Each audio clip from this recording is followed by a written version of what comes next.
Hello everyone, this is Dr. Dix. Happy Thanksgiving to you. So, I have a question for y'all. How many of y'all use Chat GPT to come up with these recipes for today? Because we know turkey, stuffing dressing, wherever you from, whatever you want to call it, string bean casserole and some of that other stuff, you get tired of it. But instead of getting a cookbook, how many of y'all typed in Thanksgiving recipe to say, hey, this is what I want to try something new, which I'm not against it. Artificial intelligence is good to use. And for things like today, it is excellent to use, because without artificial intelligence, you would have to go online and search for this, or you would have to have a cookbook. And if you're from South Carolina, like where I'm from, you might even ask where the Hall Malls at, where the chitlins at. Y'all, I've eaten that stuff, and I was calling around asking people the other day. I said, y'all got some hog malls with some white Uncle Ben's white rice up on them?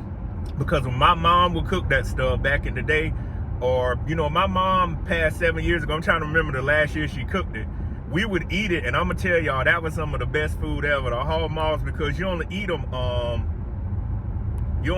once, oh man, a message came through. You only eat them maybe once a year or every other year. And down here in South Carolina, anybody that know, today is Thursday, November the 23rd, if I'm correct. Tomorrow, on the Friday after Thanksgiving, they always in Sally, South Carolina, have the chitlin strut. So if y'all ain't familiar with that, or some of y'all folks listening to the video, you ought to Google the chitlin strut.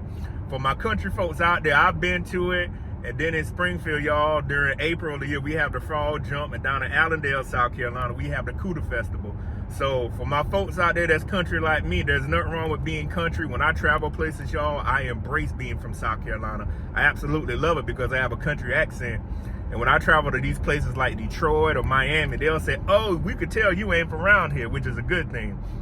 But to get back to the story, when we're talking about artificial intelligence and cooking up recipes or using it for recipes, for cakes, pies, etc., this is good. But the only thing is, just imagine if you used artificial intelligence for a recipe and somebody else used it for the same thing. So the thing is, you just have to make sure that the recipes are not the same. Y'all have to excuse the sun. I'm driving to a destination, and it's a beautiful day to be driving right now. As I'm looking down, it is about 60 degrees. I got on my hoodie. A good day to get out and about and enjoy this weather and enjoy life.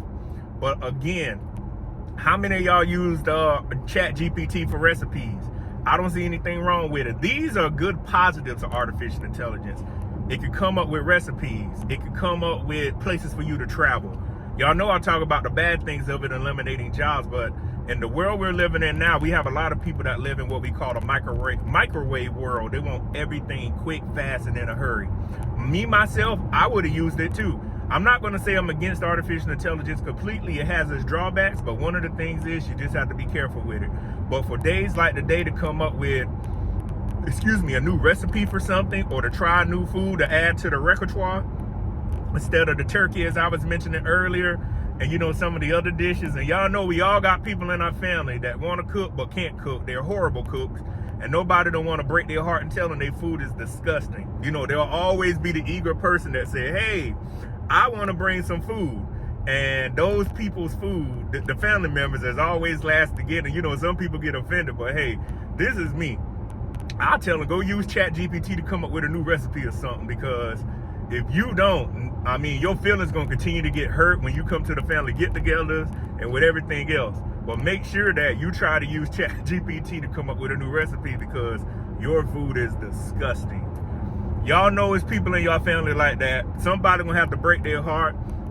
It's just like when I was younger. When I used to eat like beef and stuff, I would go to people's house and they would have Miracle Whip for mayonnaise. Like they would have a cookout, and they wouldn't have the Kraft singles. They would have that old nasty cheese. I know all the cheese is processed, but you can tell the difference in good cheese. And I would get a burger, and I tell them, nah, man, I'm only Hellman's. I know down here in North Carolina, South Carolina, some people like Dukes, but I like the blue cap. I like Hellman's.